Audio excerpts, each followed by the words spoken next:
Continuando com o nosso estudo sobre André Luiz, sobre as obras de André Luiz, são 13 livros, né, importantes em que ele relata a vida no plano espiritual. Vamos continuar falando um pouco do primeiro livro, que é o livro Nosso Lar. Hoje nós vamos conversar sobre vampiro.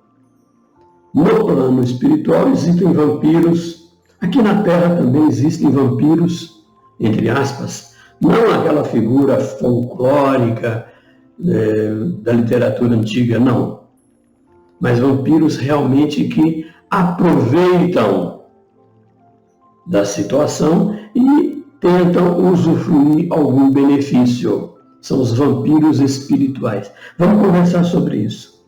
Amigos do Facebook, inscritos no canal do YouTube, sejam bem-vindos. Não se esqueça de dar like, de se inscrever, aqueles que não são inscritos ainda, de acionar o sininho de notificação no YouTube e divulgar. É importante que nós recomendemos os vídeos. Isso ajuda na divulgação do Espiritismo.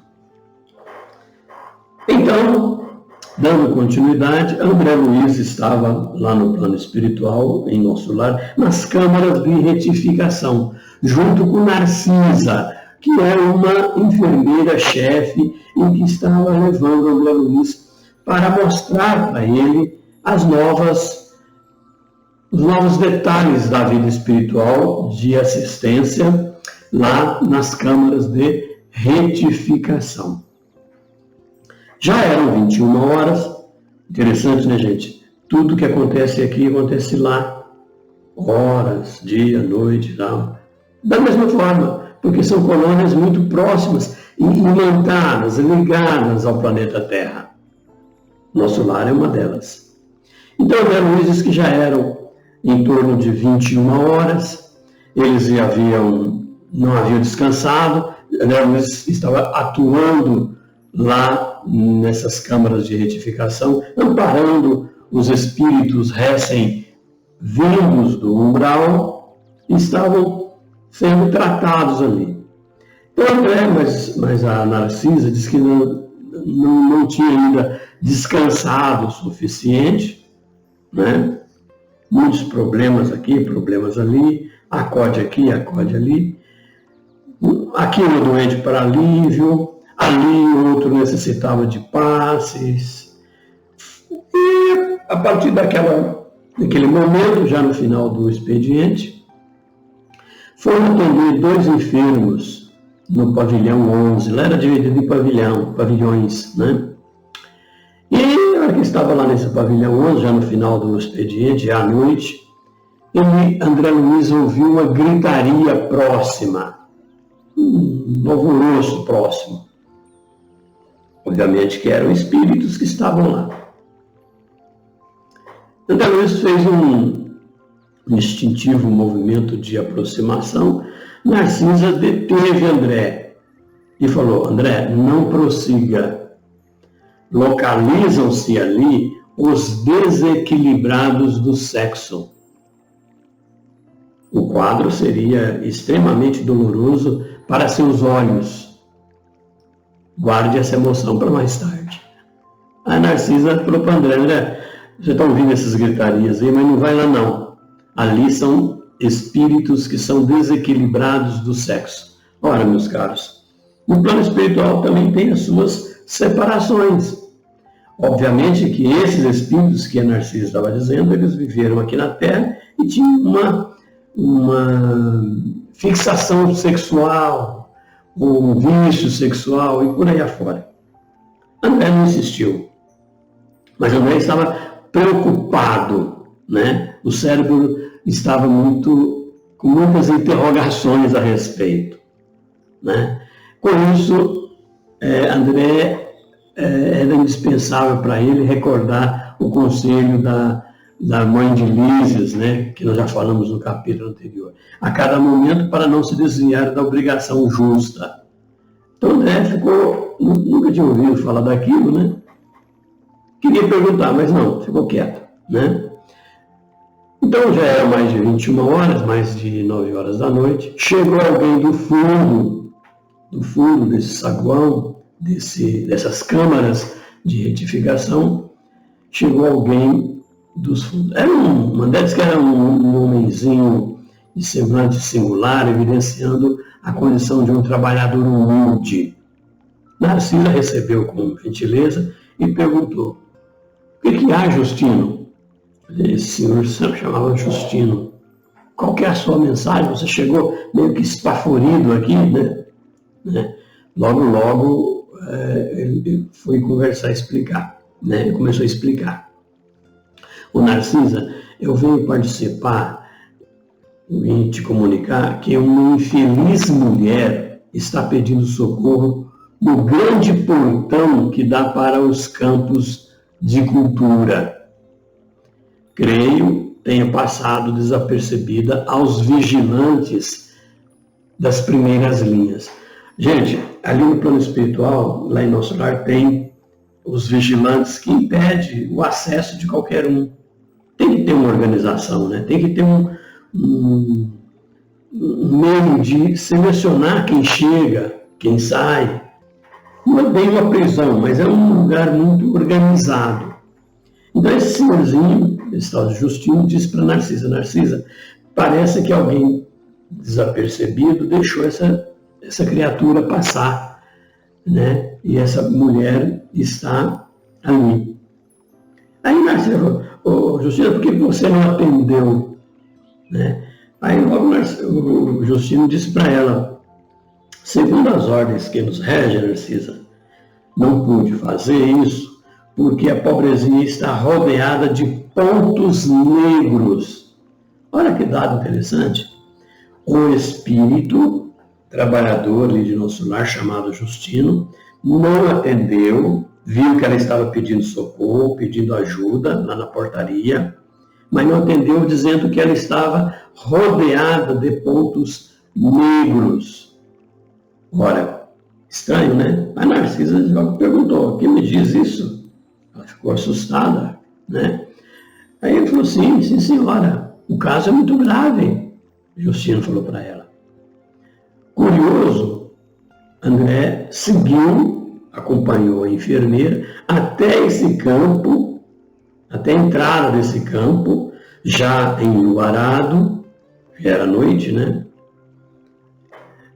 A distância não era pequena, né? Lado a lado, via-se o arvoredo tranquilo do parque, um parque muito extenso. Gente, nosso lado tem tudo isso que a gente está falando. Às vezes a gente fala assim, começa a citar, a gente lendo o livro, vendo os relatos de André, dá a impressão que é a Terra, mas na verdade é outro plano, né? Um plano com outra dimensão material. Não existe essa dimensão que a gente conhece aqui. Não existe essa composição orgânica que a gente conhece aqui, química e física que a gente conhece aqui na Terra. Muito bem? Então, eles já haviam percorrido um grande, mais de 1 quilômetro, né, segundo André Luiz, quando atingiu a grande cancela, aquele portão, né, a que se referia Justino. Aí eles olharam lá, André e Narcisa, né? Eles depararam então a miserável figura de uma mulher que implorava socorro do outro lado da cancela. Nada vi senão, André fala, nada vi senão o vulto daquela infeliz, aquela mulher, coberta de andrajos, rosto horrendo, pernas em chagas vivas, mas Narcisa parecia divisar outros detalhes que André não percebia, né? Porque ele percebeu que Narcisa ficou assombrada quando olhou. E logo a mendiga viu, a mulher pedindo socorro, viu André e Narcisa e falou: filhos de Deus, dai-me abrigo à alma cansada. Onde está o paraíso dos eleitos, para que eu possa fruir a paz desejada? Ela sabia do desencarne, claro, essa mulher estava pedindo ajuda porque ela sabia dessa paz desejada, ela sabia que existia um paraíso e ela estava em busca dele, né? Aquela voz de lamúria sensibilizou demais o coração de André. Narcisa, então, mostrou-se comovida, mas falou em tom confidencial para André.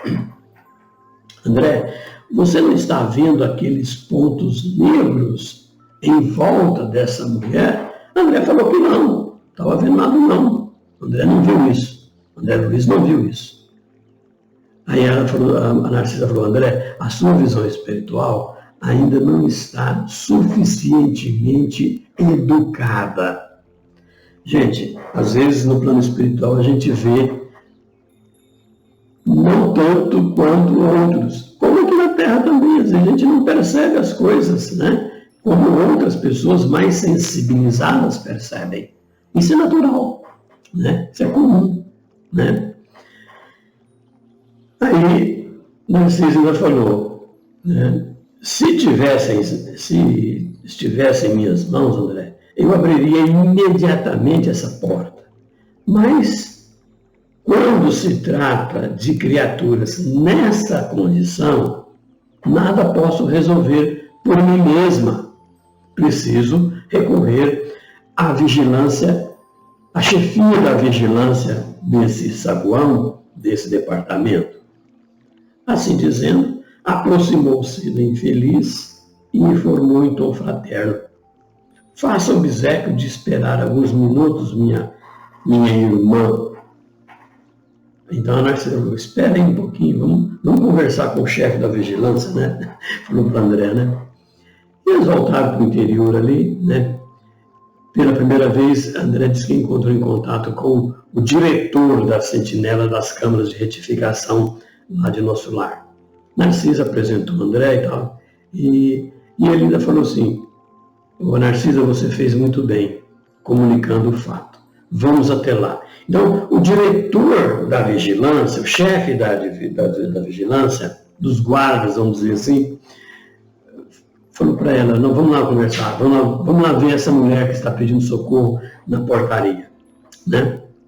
Os três foram para lá. Chegaram lá, né? O diretor, chamado Paulo, né? Que ele era o orientador dos vigilantes, examinou atentamente aquela recém-chegada do umbral, que já a pessoa sai do umbral e vai para o Nosso Lar, né? E ela saiu do umbral e foi para lá, né? E disse, ele olhou e falou para André e para Narcisa, essa mulher, por enquanto, não pode receber o nosso socorro.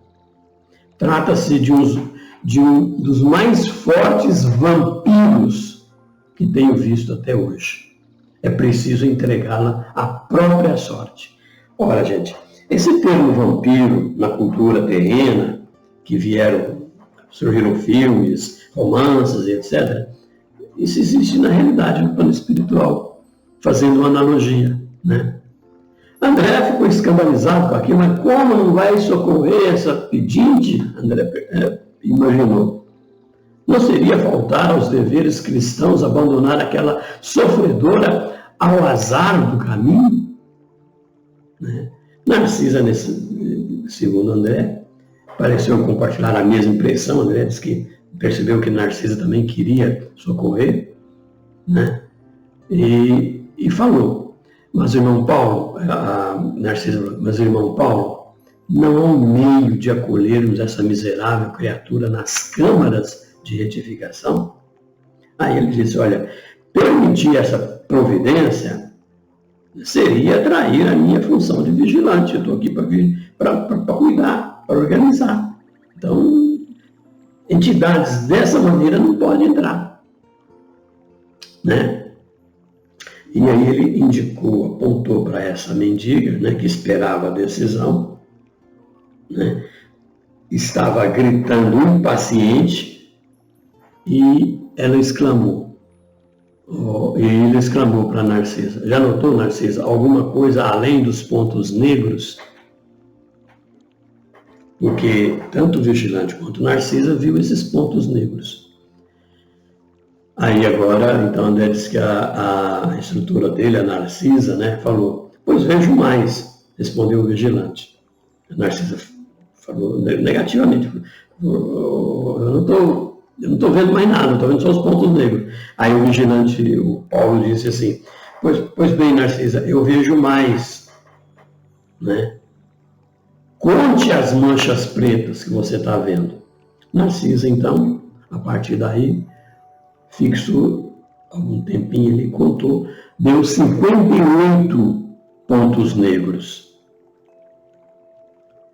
Aí Narcisa falou, olha, tem 58, eu contei 58. Aí o chefe da guarda, Paulo, disse, Narcisa, André, esses escuros representam 58 crianças assassinadas ao nascerem. Em cada mancha, vejo a imagem mental de uma criancinha aniquilada. Umas com golpes esmagadores, outras por asfixia. Essa desventurada criatura que está aqui, pedindo socorro, foi profissional de ginecologia na Terra. A pretexto de aliviar consciências alheias, entregava-se a crimes nefandos, explorando a infelicidade de jovens inexperientes. A situação dela é porque é pior do que as dos suicidas e dos homicídios, porque às vezes apresenta atenuantes de vulto. A gente sabe que às vezes um suicida, um homicida, tem algumas atenuantes que amenizam o crime. Nesse caso dessa mulher, não. É pior do que homicida, do que suicida. Né? André ficou assombrado com aquilo, lembrou de quando ele era médico, né? E, a partir daí, Paulo ainda falou, não falo aqui de providências legítimas que constituem aspectos das provações redentoras. Refiro-me a crime de assassinar os que começam a trajetória e experiência terrestre com o direito sublime da vida. Né? Com certeza fez abortos demais, abortou muito, né? Nós sabemos que até hoje existem clínicas e mais clínicas abortivas, né? E aí Narcisa ainda falou, irmão Paulo, também eu já errei muito no passado. Atendamos a essa desventurada. Se me permite, eu, Narcisa, dispensarei os cuidados especiais. Interessante, né? A Narcisa queria ajudar, mas o chefe da segurança não deixou. Aí ele falou, eu reconheço, minha amiga Narcisa, reconheço, né, que todos somos espíritos endividados. Entretanto, temos a nosso favor o reconhecimento das próprias fraquezas e a boa vontade de resgatar nossos débitos. Mas essa criatura, Narcisa, agora, nada deseja senão perturbar os nossos trabalhos, a quem está trabalhando. Os que trazem os sentimentos calejados na hipocrisia emitem forças destrutivas. Para que nos serve aqui o serviço de vigilância? E sorrindo, expressivamente exclamou, vamos buscar a prova. Aí o vigilante falou isso para Narcisa e aproximou então daquela pedinte e fez a seguinte pergunta para ela. O que deseja a irmã do nosso concurso fraterno? O que você está desejando, minha irmã? Perguntou para ela. Aí logo ela disse, socorro, socorro, eu quero socorro. Respondeu, meio lacrimosa, meio lamentando, numa condição de necessitada, né? Aí o Paulo Vigilante disse para ela, mas minha amiga, é preciso sabermos aceitar o sofrimento retificador.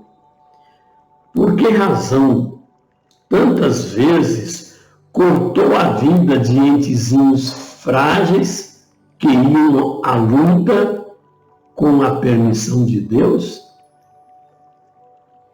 Ela ouviu aquela pergunta, logo ele falou para ela por que ela cometeu os assassinatos, né, daqueles seres frágeis, né, aquelas criancinhas, né? Ela ficou inquieta e logo exibiu uma caratonha de ódio e bradou: como? Quem me atribui essa infâmia? Minha consciência está tranquila, seu canalha. A mulher falando, né? E diz mais: empreguei a existência auxiliando a maternidade na terra.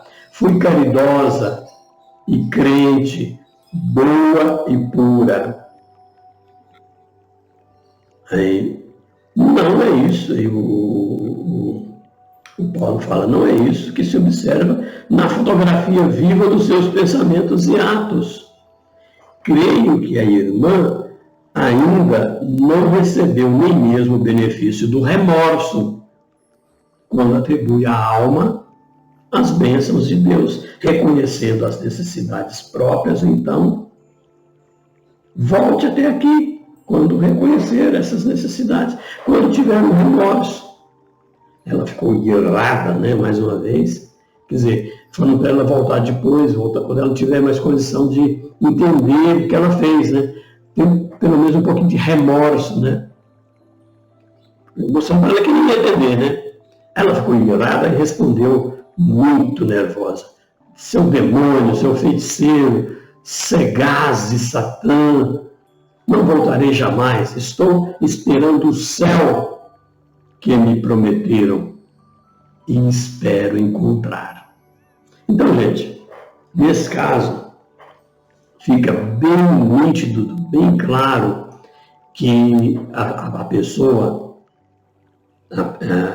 o espírito no plano espiritual, ele está numa condição de, quando chega lá, ele fica achando que vai chegar, que vai ganhar o céu, a paz, a tranquilidade. E a pessoa entende que aqui na Terra fez o melhor, era boníssima.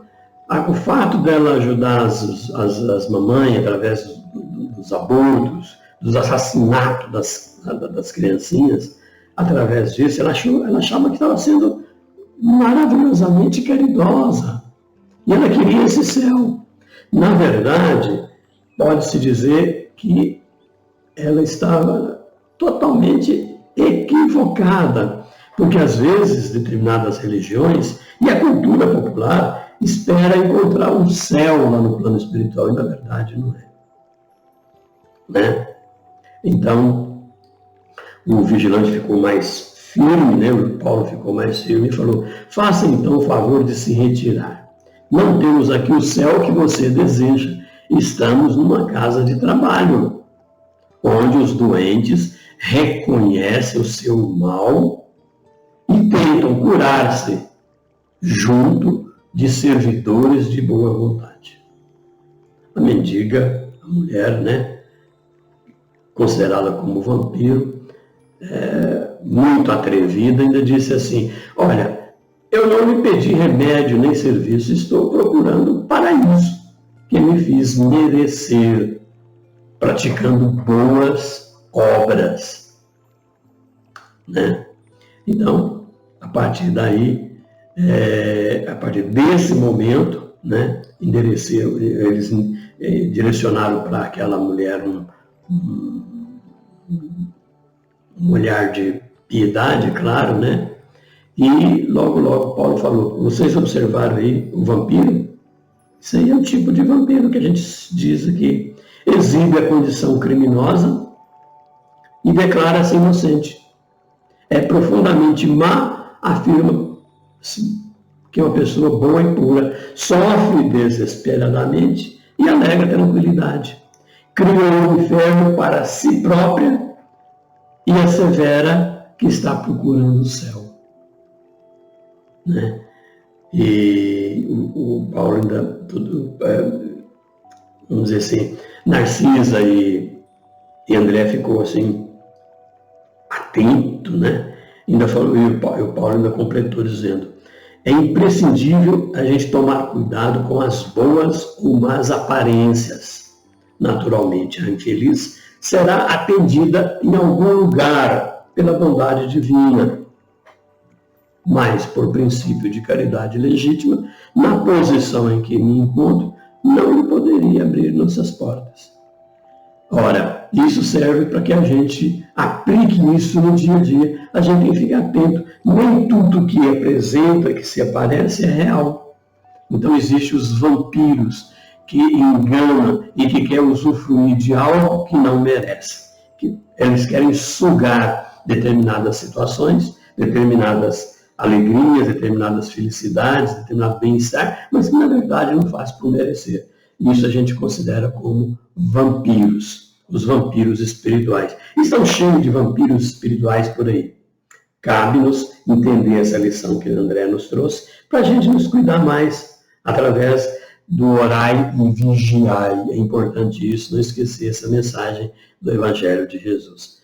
Um abraço carinhoso e um beijo no coração de cada um. Até a próxima.